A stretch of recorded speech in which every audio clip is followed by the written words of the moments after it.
Sino mga decommission dito? Oh, marami kayo. Nasa 26,145 na kayo.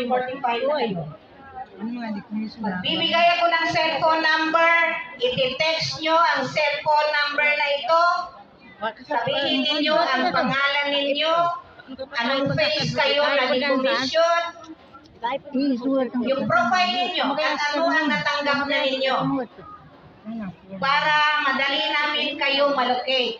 Kung merong darating na mga magagandang benepisyo na makakasunod doon sa nakuha na ninyong benepisyo. So, isulat ninyo, ang number na ito ay